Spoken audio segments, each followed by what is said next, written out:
Oh, gimana kamu habis berapa M? Mendekati M. Lah, dan men kowe di Hongkong kerja berapa lama Mbak kok sampai berapa M nih? Piye ceritane?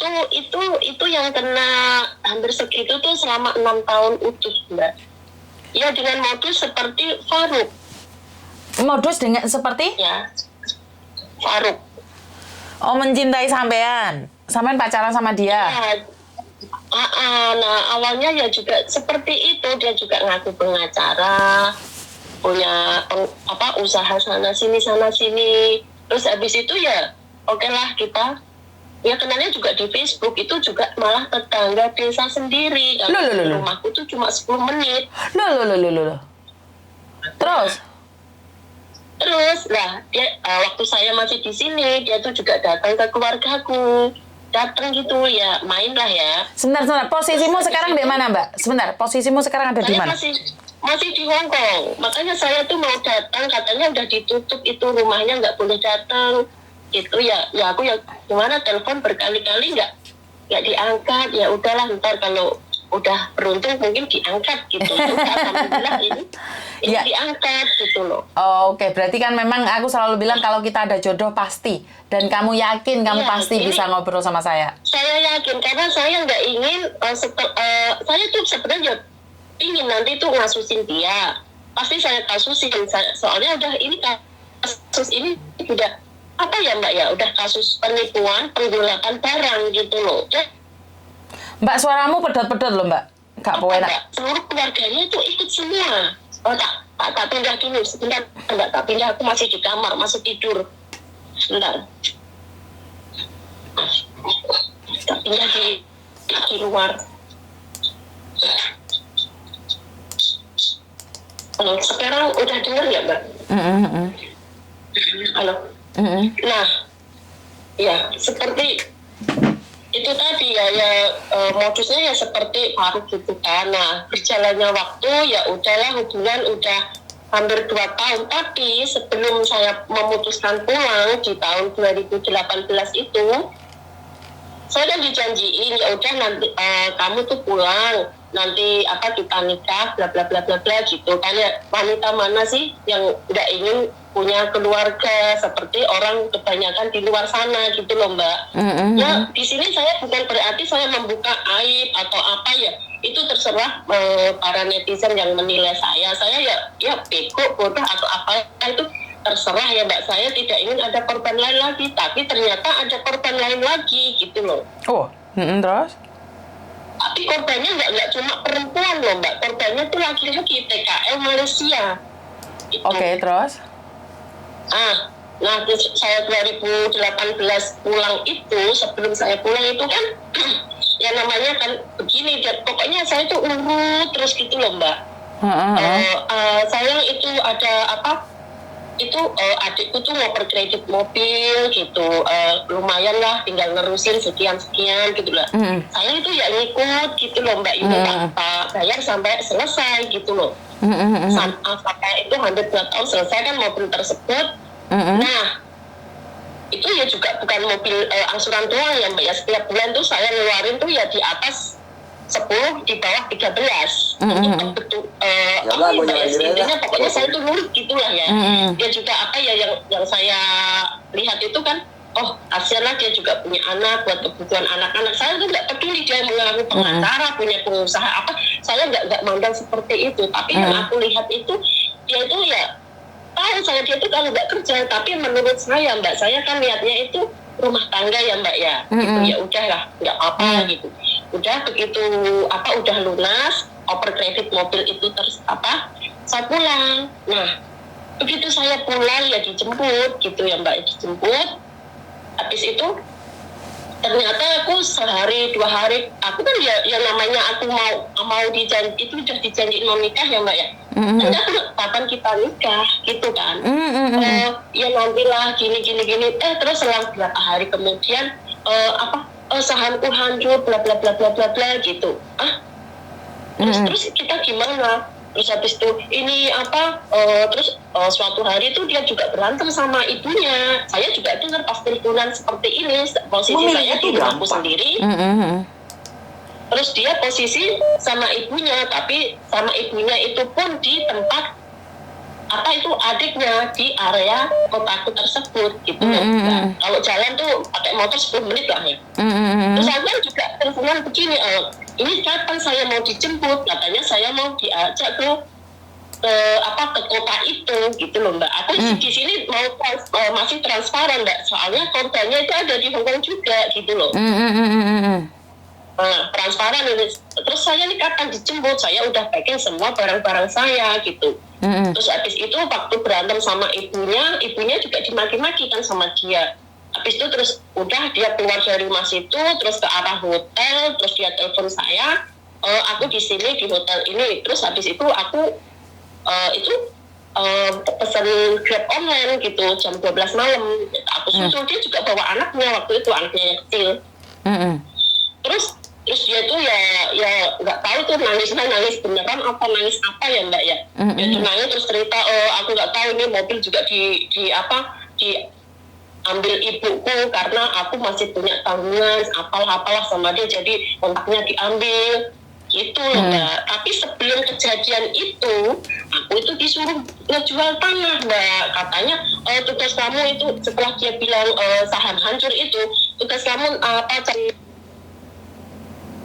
Suaramu hilang, Mbak. Halo? Halo? Suaranya hilang ya? Bukan salah saya. Suaranya hilang. Hampir 1 M. Hampir 1 M. Duit kabeh kuwi mau. Mbak, mati Mbak, telepon balik Mbak. Jadi ini penipuan yang sangat dahsyat sekali atas nama cinta, hampir 1 M. Waduh. Ini duit kabeh ya ini. Aduh, kadang-kadang saya tuh tidak bisa berpikir loh Mbak. Piye to kok iso sampe kentekan 1 M iki? Gak wedi ngono ya. Iki Mbak Ejik mati, semoga saja bisa telepon lagi dia ya. Jadi bisa meneruskan ceritanya.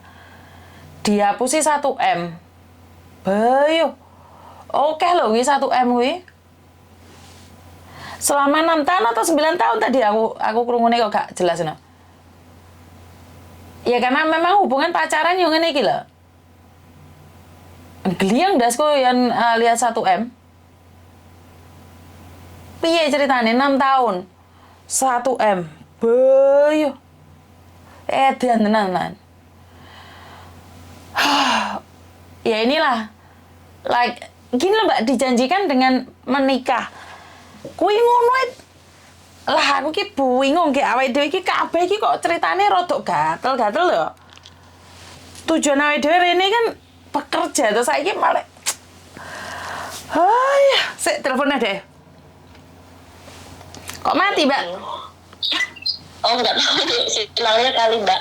Terus nah itu ditutup situ dulu dah, waktu nginepin tantenya itu udah selesai situ dulu ya, aku stop dulu di situ. Nah saya balik ke Hongkong lagi Mbak 2018.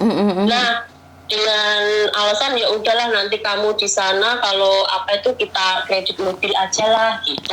Ntar buat nge-grade gitu udah. Aku juga ngikutin terus Mbak, udahlah aku ikutin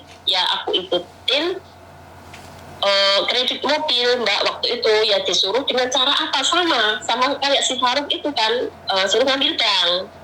Nah begitu ngambil bank udah buat DP, pokoknya waktu itu dapat 57 juta kalau nggak salah ya.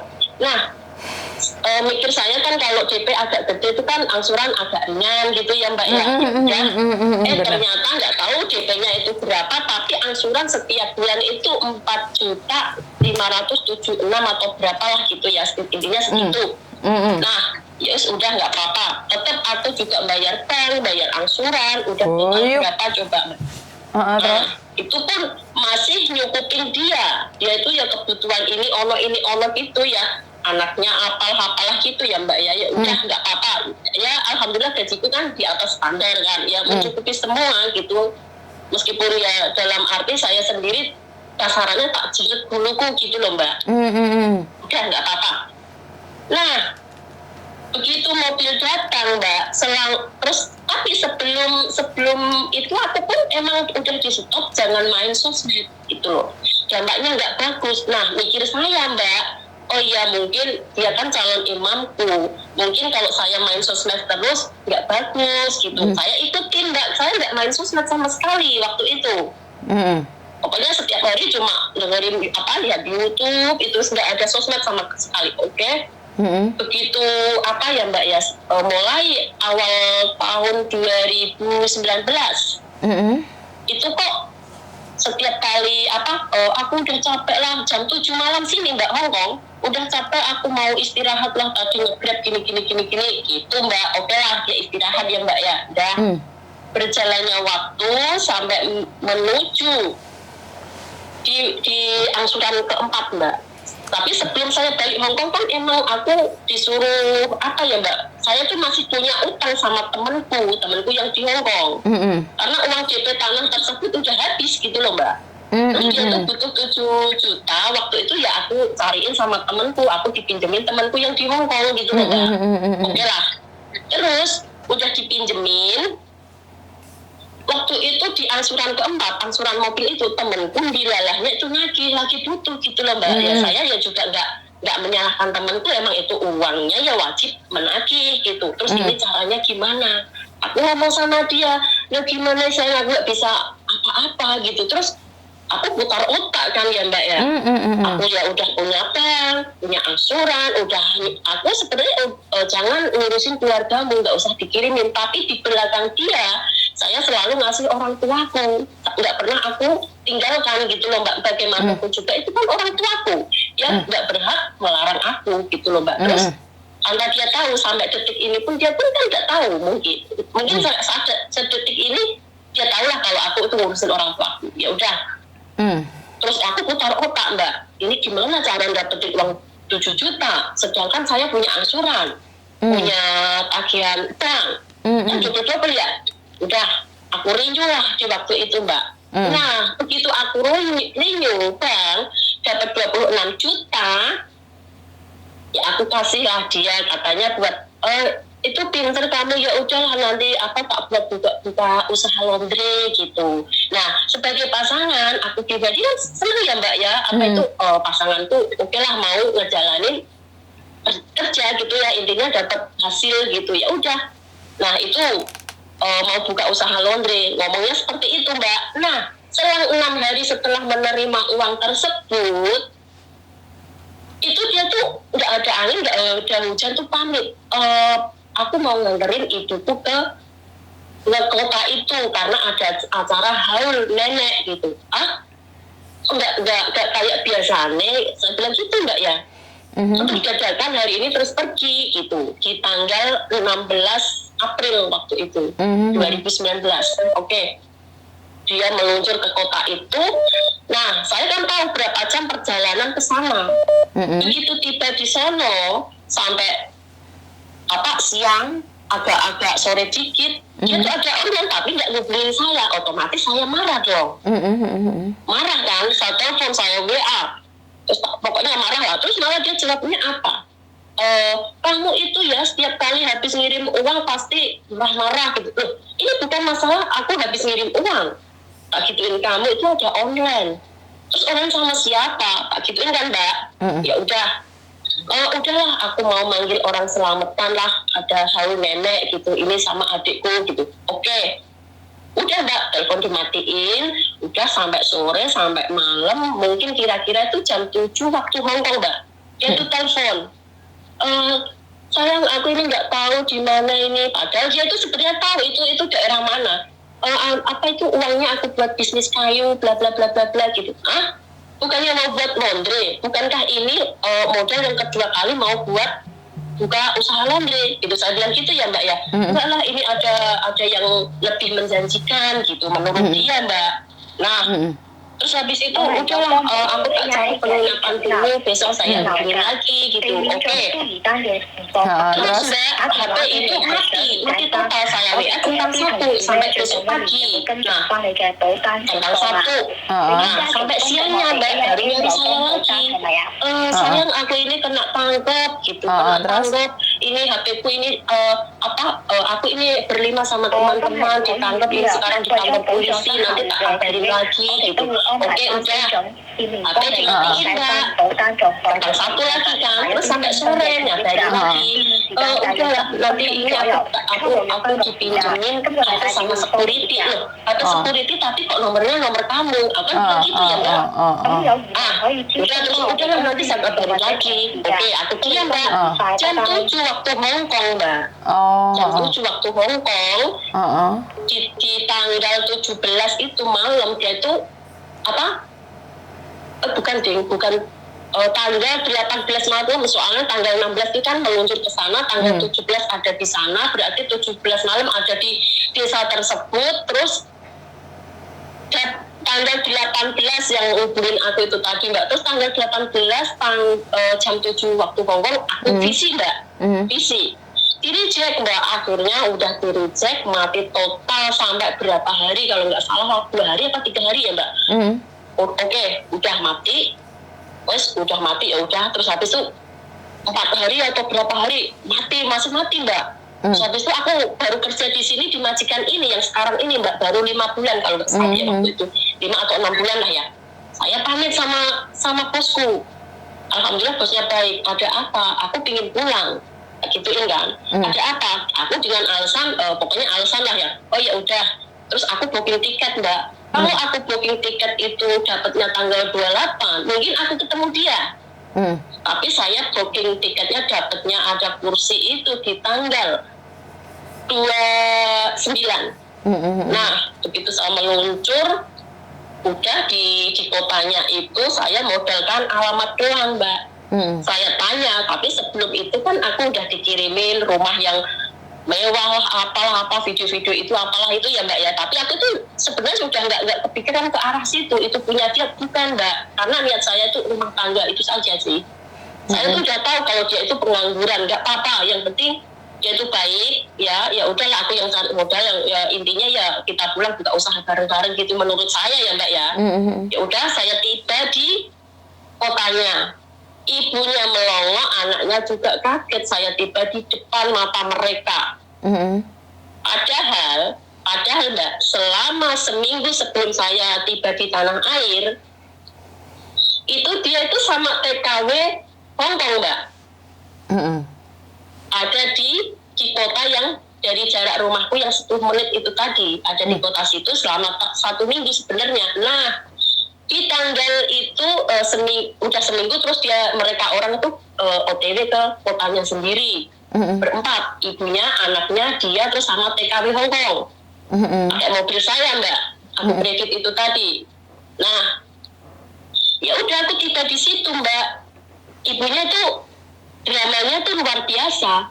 Waduh, aku waktu itu dia nganterin aku pulang ke sini ya dia terus pamit nge-grab. Kalau tahu kamu pulang ya pasti ya kamu diajak jalan-jalan pakai mobil baru yang kamu beli ya gitu.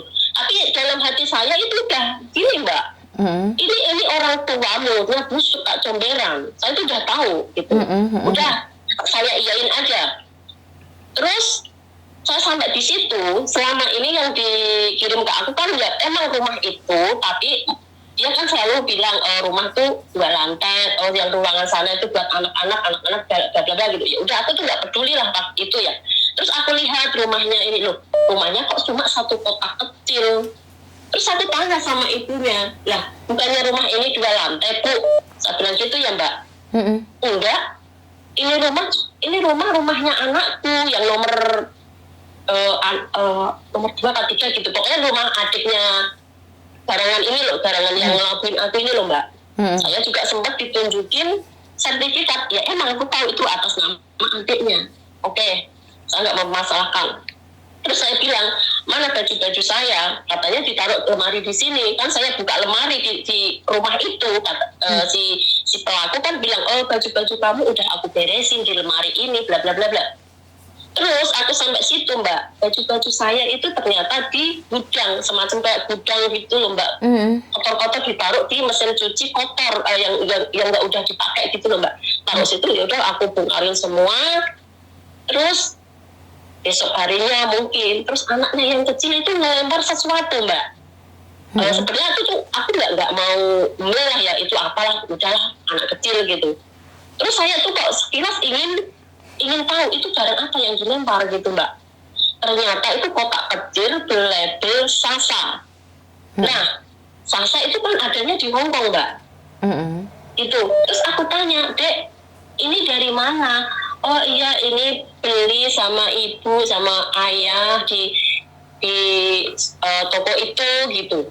Oh, aku bilang gitu. Terus aku itu WA sama adiknya yang punya rumah itu. Dilalah saya juga punya nomor adiknya itu, ada kepentingan, adiknya itu ada kepentingan, dilalah ada yang aku ada di situ, suruh kirim foto STNK itu mobil yang aku terusin kreditan itu loh, Mbak, over kredit itu loh. Udah aku kirim ya, otomatis kan aku punya nomor adiknya kan, adiknya yang itu. Oke. Aku tanya sekalian, apa di daerah sini, di kota ini ada toko ini? Kurang tahu ya, Mbak, kayaknya nggak ada gitu. Ada apa, Mbak? Oh, nggak, cuma nanya. Ya udah ya, Mbak, aku diem. Terus, nah anak yang satunya sama keponakannya kok pada mangan itu kemsa, itu cibulet kemsa itu apa sih? Perero ya, Mbak ya? Kok ngambilnya dari kulkas? Oh, terus saya buka kulkas, jebret gitu. Tak baca, kok made in Hong Kong. Kalau di Indonesia itu nggak ada ya ini ya, made Hong Kong. Kayaknya belum ada ya, Mbak ya, kayaknya ya. Koreksi kalau salah. Ya udah, habis itu ibunya pulang. Terus saya tanya, Bu, ini dari mana? Oh, itu dari oleh-oleh dari keponakanku yang dulu itu loh, kamu hadir di acara apa? Di acara pernikahan mereka yang waktu di hotel itu apa, dia orang itu honeymoon di Hong Kong. Ya alasannya seperti itu, Mbak. Nah, oke. Udah diem. Saya tinggal di situ mungkin cuma 2 hari atau 3 hari, terus saya cus ke tempat temanku. Gitu. Udah. Saya pulang juga cuma 11 hari doang waktu itu, Mbak. Ya udah, saya langsung balik lagi ke Hong Kong.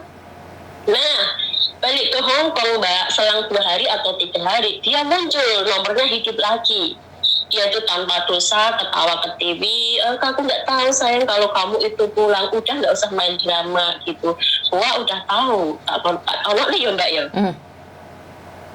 Saya itu udah tahu, tak ngonok nih. Terus habis itu enggak, aku ini apa ini, aku tuh ditangkap polisi. Enggak mungkin, itu emang kantor polisi nenek moyang elu. Tak ngonok nih ya, Mbak.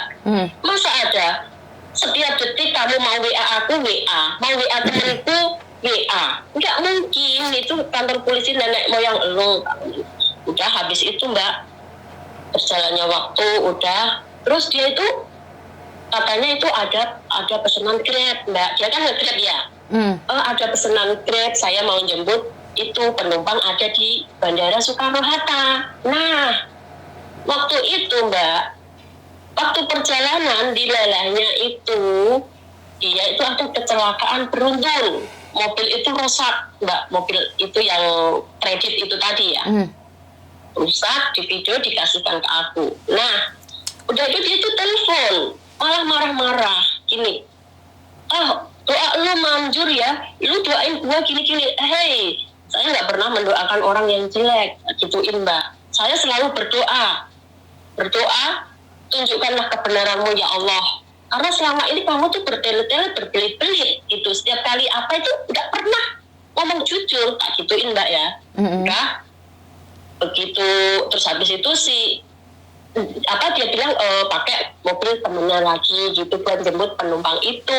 Ternyata itu bukan penumpang, Mbak, itu TKW Hongkong yang kedua.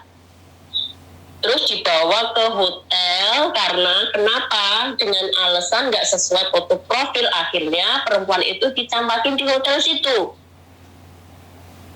Nah, dengar nggak, Mbak? Udah berjalannya waktu lagi, kan saya nggak main sosmed ya, Mbak. Saya nggak main sosmed. Selang beberapa hari lagi berjalannya waktu udah, terus ya saya juga masih dalam kondisi ya udah masih emosi terus kan, waktu itu masih marah dan pada suatu hari dia telepon saya dimaki-maki ya, pokoknya seluruh itu kebun binatang, terus ada kata-kata maaf ya, lonte apalah-apalah itu terucap di saya. Karena apa? Saya ini dia nuduh saya bahwa di IG Instagram itu ada atas nama dia, foto-foto dia serta foto-foto anaknya dipost di situ. Tapi aku yang dituduh, toh aku ini nggak punya sosmed gitu loh Mbak. Terus saya dimaki-maki. Lonte kamu ya, dasar murahan gini. Nah, ada apa sebenarnya? Kamu pakai akun ini nama gua bla bla bla bla bla. Saya nggak punya sosmed. Saya bilang gitu ya Mbak, udah ditutup. Saya posisi mau sholat itu. Ya udah ditutup, telepon lagi Mbak. Maki-maki lagi. Ya saya juga manusia biasa ya Mbak, ada batas kesabaran ya. Saya dimaki-maki, saya nggak ngelakuin, posisi itu mau sholat, saya buka mukena saya, muka saya panas, kuping saya panas. Langsung saya download Instagram di tanggal 26 Juni kalau nggak salah saya downloadnya itu. Udah saya screen ini, hari ini saya download, ini jamnya ada, terus saya ketik lah nama dia, keluar Mbak. Oh ternyata bener. Terus saya telepon dia, mata lu itu dibuka lebar-lebar. Gituin Mbak. Semua postingan itu aku nggak punya gambarnya sama sekali, satu pun nggak punya. Terus itu gambar sebar kemana sampai diposting orang seperti itu. Terus akhirnya dia, oh iya ya gitu, nggak mungkin kamu ya. Udah akhirnya telepon dimatiin. Aku terus itu saya sendiri udah terus gentayangan di Instagram ya. Terus ada salah satu perempuan perempuan pertama Mbak, TKW yang pertama ini ya, yang udah yang udah dibawa selama, sebenarnya itu HP mati hitungnya itu 3 minggu yang sama perempuan yang sama TKW pertama Mbak, 3 minggu ya ngilangnya ya. Makanya saya terus ambil pulang itu waktu itu. Terus loh, ini kan mobilku aku kredit, kok dibuat selfong, di posting gitu kan Mbak. Terus saya DM, Assalamualaikum, saya juga gimana ya Mbak ya, saya juga baik-baik ngomongnya gitu. Assalamualaikum, saya tanya bla bla bla bla bla, terus malah dia tuh jawabnya juga agak jutek. Emang kamu kenal dia bla bla bla ya? Saya kasih fotoku dengan keluarga pelaku tersebut, juga ada anaknya, aku punya semua kan. Nah ini terus akhirnya foto-foto itu di-delete sama si TKW yang pertama Mbak.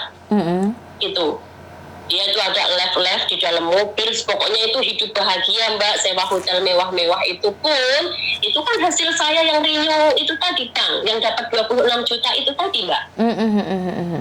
Itu pun ada ekstra 3 juta karena mau balik Jakarta, mau balik nge-Grab lagi itu minta tambahan karena ongkosnya udah karena uangnya udah habis buat bisnis kayu yang ketangkep lah apalah itu ya Mbak ya. Udah akhirnya aku tambahin 3 juta waktu itu buat balik ke kotanya sendiri itu. Nah udah total 29 juta buat nge-trip sama TKW yang pertama itu Mbak. Itu uang hasil aku renew bank sama uangku sendiri itu 29 juta yang dengan dalih mau buat usaha laundry. Bener nggak? Nah itu udah. Habis itu terus aku cek semua, aku juga gitu. Ya udah, terus habis itu udah kita maki-makian, terus pokoknya ya emosi lah Mbak ya. Saya ini dihianati, bukan dihianati hati saya doang, tapi materi saya gitu loh Mbak.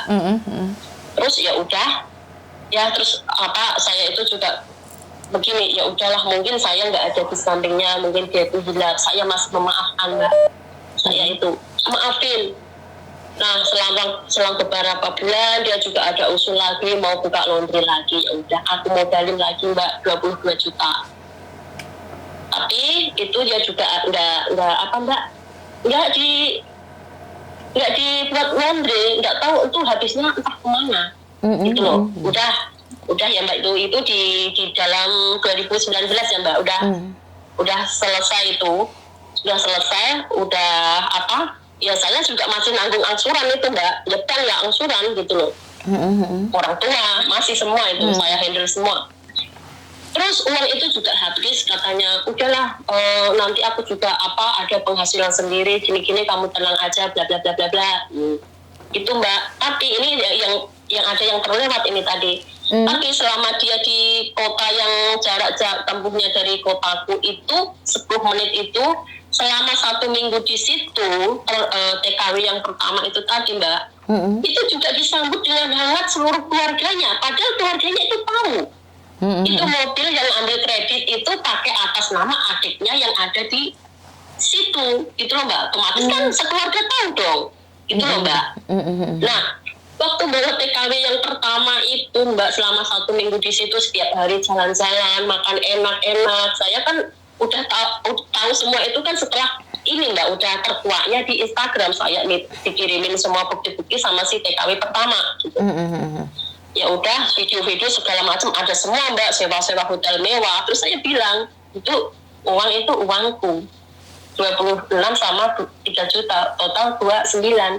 Lu ngeluarin uang berapa? Aku ngeluarin uang 10 juta. Ya udahlah, ya udah 10 juta udah kamu nikmatin 3 minggu nge-trip sama dia, gitu Mbak.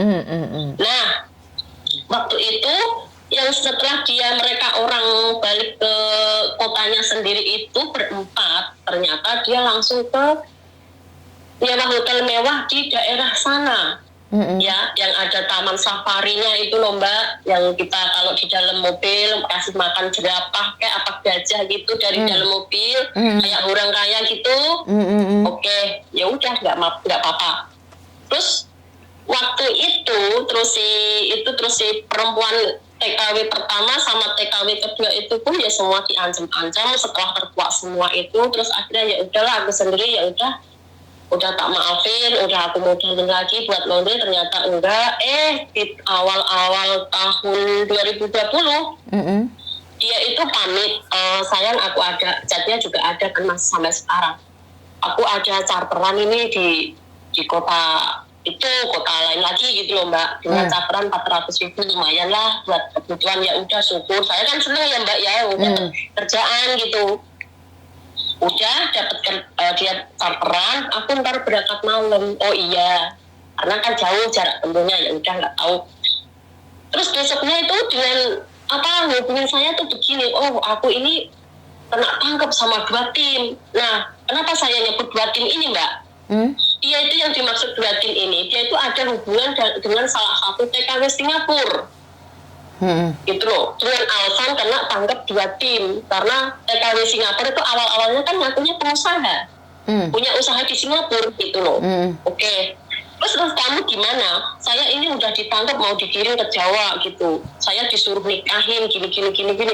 Ya udah nggak apa-apa, dinikahin aja. Saya itu udah legowo loh Mbak, gitu loh, nggak masalah dinikahin. Emang itu kan resiko, kamu tuh main-main di belakangku, ya itu resiko kamu. Nah ternyata itu buat alibi saja Mbak, ternyata mereka itu urip bareng dari 2020 sampai detik ini masih bareng Mbak. Saya tahu masih bareng. Masih bareng. Nah, di tahun 2020 sampai 2021, ini ngomong yang 2020 dulu.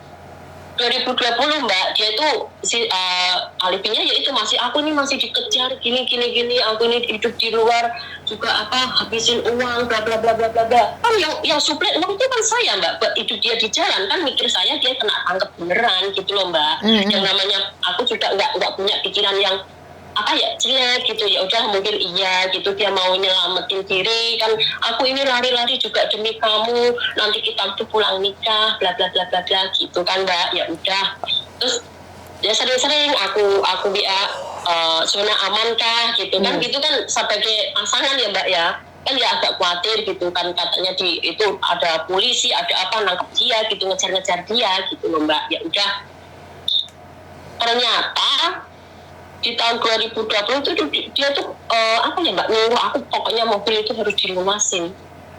Dilunasin gitu kan, aku bilang gitu, kenapa? Udahlah biar udah ayem gitu, udah punya milik sendiri, punya kita sendiri gitu. Nah, sebelum dilunasin pun itu dia selalu ngomong, kamu hebat ya, seorang TKW udah punya mobil 2 gitu Mbak. Tapi itu yang satunya tuh di alam gaib gitu intinya. Hah? Yang satunya di alam gaib maksudnya? Ya yang itu, yang oper kredit itu Mbak. Oh, oke. Jadi yang satunya mobilnya di alam gaib. Iya, yang di alam gaib, yang satu itu nyata, itu masih nyata itu. Nah, terus itu aku lunasin, Mbak. Aku lunasin itu dengan cara apa coba? Sama, suruh ngambil bank. Saya ngambil bank dapat 80 juta atau berapa ya, Mbak, saya kirim. Versi juga ada semua, masih ada utuh kan. Buat lunasin mobil, cacatan juga ada. Ya udah begitu lunas, otomatis BPKB kan udah langsung di tangan ya, Mbak, kalau lunas. Nah, terus si adiknya itu yang atas nama mobil tersebut, itu katanya BPKB udah tak kasih, Mbak, gitu. Diminta, loh kok kamu nggak ada izin sama saya? Ya dia kan udah bilang, sampean udah ngasih izin gitu. Oh ya udah.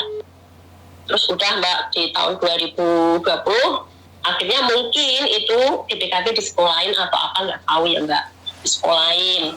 Oke. Nah, Mbak sebentar. Soalnya yang dari rumah sakit juga sudah telepon. Saya potong dulu ya.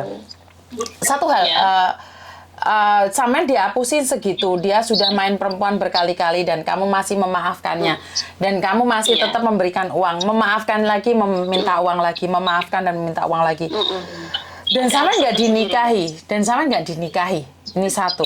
Iya, belum. Ini adalah permainan keluarga. Sebenarnya kan sampean sudah sadar, sudah tahu itu semua.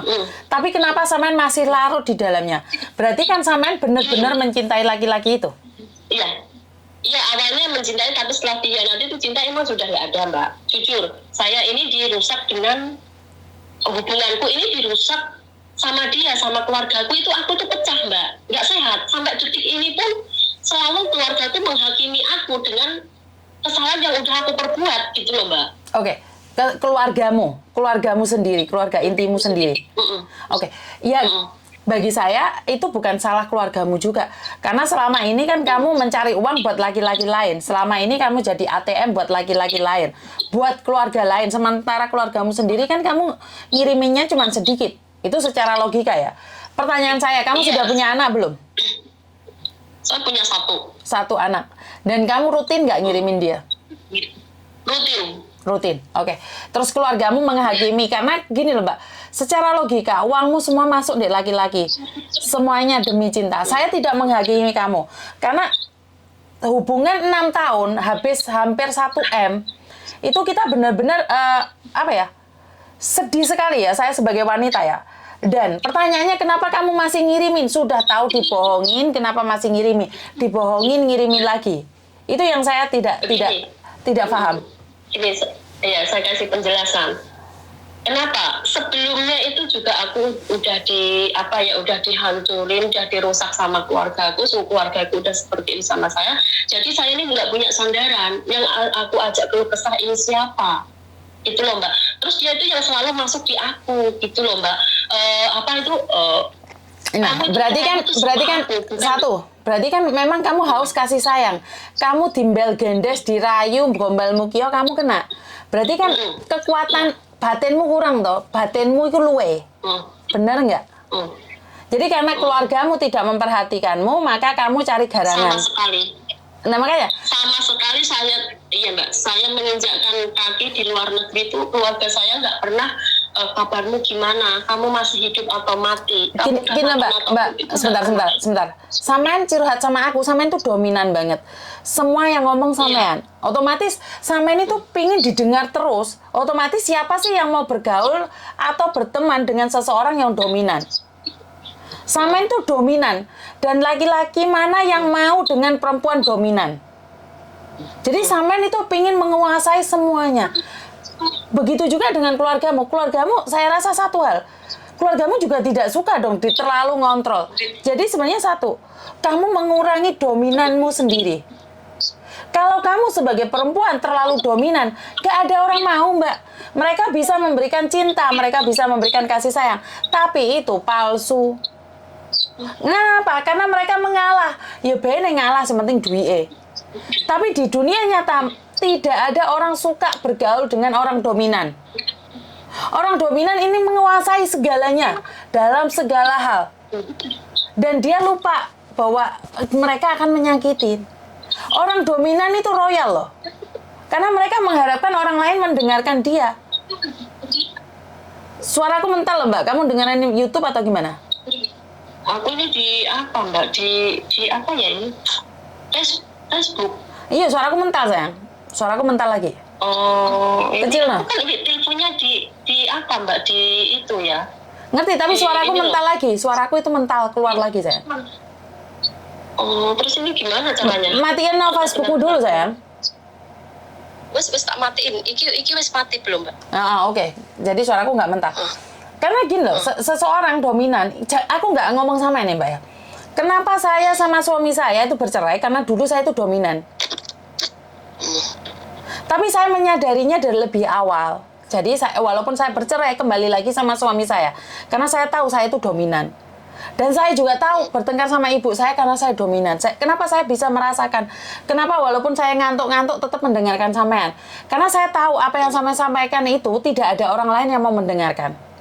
Kenapa? Sampean terlalu capek, sampean terlalu lelah dalam hati sampean itu nggak ono sing ngrengok nih. Tapi ingat, kadang-kadang sampean juga harus mendengarkan masukan orang lain juga. Dan uang itu harus kamu sendiri yang megang. Dan sorry, saya bukannya sok suci atau bagaimana. Dekatkan diri sama Tuhan itu lebih lagi. Kalau kita dekat sama Tuhan, kita nggak akan merasa kosong, Mbak. Kenapa sih akhir-akhir ini kita itu punya apa ya, kehidupan itu di sosial media bahagia, tapi di hati tidak bahagia? Karena antara jasmani dan rohani tidak connect. Batin dan badan tidak connect. Sampean kan seperti itu. Pikirannya sampean gerangsang nggak selama ini? Ya waktu itu masih sama dia, sekarang udah tak losin gitu, udah nggak sama dia udah setahun setengahan kayaknya ya. Iya. Makanya kan nggak ngerangsang tuh sampean kan nggak ngerangsang. Posisinya sampean kan panas terus. Karena sampean itu pingin menguasai keadaan. Sekarang kan sampean pingin ini kasus ini terungkap karena laki-laki ini modusnya adalah bersama keluarga, benar nggak? Dan kalau sama saya nggak apa-apa, tapi kalau cerita sama KJRI, kalau cerita sama entar Pak Surya atau Pak Martin, langsung poinnya aja, karena mereka tidak akan mendengarkan 1 jam untuk mendengarkan sesuatu yang sebenarnya mereka tidak paham.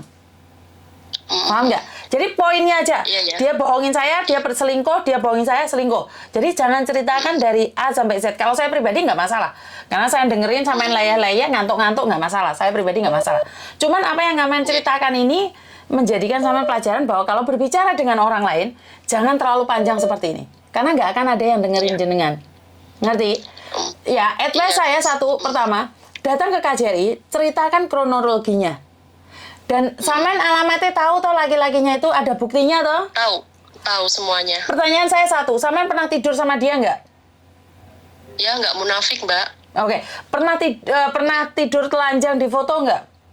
Nggak pernah ya, oke. Selalu nggak tahu sih Mbak, saya tuh gini, pernah diancam-ancam saya bakal gua sebar itu foto bugil elu biar keluarga elu tahu. Dan terus saya juga ya nggak apa-apa, silahkan saya tunggu. Tapi ada buktinya nggak? Ancaman itu ada buktinya nggak? Tulisan ada. Kalau tulisan. Oke, screenshot kirimin ke bawaan juga untuk ke KJRI, karena masalah ini sekarang KJRI kan sat. Jadi biar ditangan sama KJRI. Setelah kamu melapor ke KJRI 1 bulan, ada tanggapan atau enggak, itu kamu sampean cari saya ya. Kan katanya sekarang kan KJRI sat untuk kasus ini. Makanya aku pengen tahu, saya tidak akan bergerak dulu. Kamu coba laporkan sama KJRI dulu seperti apa. Karena KJRI udah berjanji akan melakukan dengan sangat cepat. Jadi kamu coba cerita dulu sama KJRI, apa tanggapan KJRI, setelah itu kamu telepon aku lagi. Nomormu sudah tak simpan. Jadi 1 bulan setelah ini, kamu langsung ngomong sama saya lagi. Iya, soalnya kan mobil yang kreditan itu udah dijual dia gitu kan, ya kasus penipuan, penggelapan barang juga gitu loh. Lah ya, makanya sampean ntar cerita sama KJRI pada intinya saja. Iya, tadinya saya mau pada intinya, tapi kan kayaknya live gitu ya, biar agak-agak panjang dikit gitu. Nggak apa-apa, kalau saya nggak apa-apa. Cuman kan kita nggak dapat intinya, sayang. Kita nggak dapat intinya. Iya, intinya ya saya dibohongin gitu, satu keluarga gitu.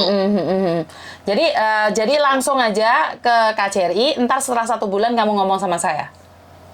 KJRI itu di lantai dasar itu ya, Mbak? Iya, betul. Jadi apa yang kamu tuliskan di KJRI, kamu foto juga ya, lain kali buat dokumen kita.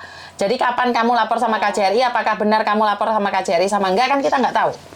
Benar nggak? Jadi iya, ini kan, iya saya pinginnya kan daripada nunggu saya pulang. Saya sih sebenarnya udah mau ngasusin kalau pulang itu. Kamu orang mana sih? Kamu orang mana sih? Jateng. Berarti kan Polda Jawa Tengah kan selama ini saya kan nggak ada hubungan dengan Polda Jawa Tengah.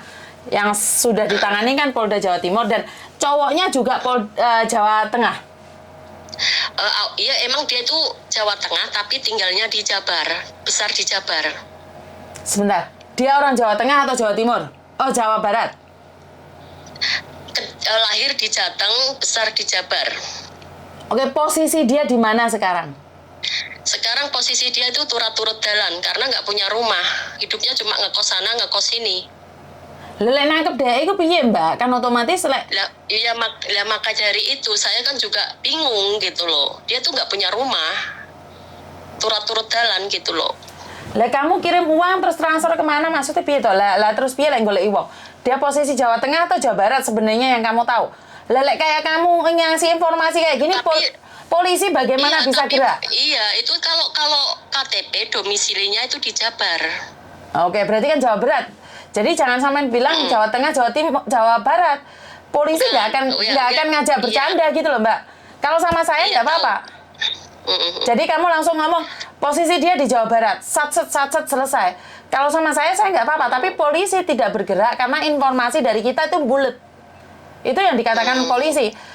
Kalian itu nggak apa poinnya. Kalau kita kemarin garangan gitu kan kita langsung ngomong dia pembohongan seperti ini, ceritanya kita ambil poinnya. Kapan kejadiannya, ini buktinya, sudah. Jadi kita nggak panjang, karena polisi akan berpikir bahwa kita ruwet bulet. Jadi kalau cerita sama mereka jangan sepanjang sama kayak saya ya. Iya kan, moga aja bisa ditanganin biar nggak usah nunggu sampai saya pulang gitu. Soalnya kontrak saya masih baru gitu loh, Mbak. Markona, kan tak omongi toh, kowe cerita ndek KJRI satset ben diurusi satset. Lah kamu mengharapi satset kamu dhewe bulet ya ra iso no. Iya, saya nanti tanggal 23 ini kira-kira buka nggak ya? Tanggal 23 seharusnya buka dong. Kenapa tutup? Oh ya mbok deh lebaran mah. Lebaran. Ya engko delok pengumumannya KJRI buka apa tutup kan gak roh aku. Engko delok laporan KJRI ya. Oh. Oke. Nah, nomormu sudah tak simpen, ntar kamu tak tak hubungi lagi setelah 1 bulan ya. Oke, makasih Mbak. Oke, Assalamualaikum. Oke, sorry Mbak ya, saya dengerin sampai ngantuk karena memang saya maksudnya karena ini saya sangat lelah sekali kalau wis ngerti dihapusi jadi gelem iki lho. Bagi saya gak masuk di logika saya. Saya sebagai perempuan yang harus kasih sayang juga, tapi enggak lah kesegoblok gitu loh. Tapi ya 1M memang sangat berat. Harus speak up. Dari situlah saya cuma berpikir bahwa ya kita harus speak up. Maka dari situ ya speak up. Gak ngerti aku ngomong apa, ininya adalah tetap kita harus speak up apapun yang terjadi karena saya tidak menginginkan sesuatu terjadi dan kita tidak tahu. Ini ada 1 orang atau 2 orang, saya kurang tahu ya. Jadi buat teman-teman lebih berhati-hati lagi, di luar sana masih banyak garangan-garangan yang tidak tahu seperti apa dan bagaimana. Jadi sing di rumah sakit mau sembuh telepon borong ya. Hilang kabeh sing di rumah sakit mau. Lho wis ana sing telepon meneh. Piye jalane? Halo. Oh, selamat siang Miss Yeni.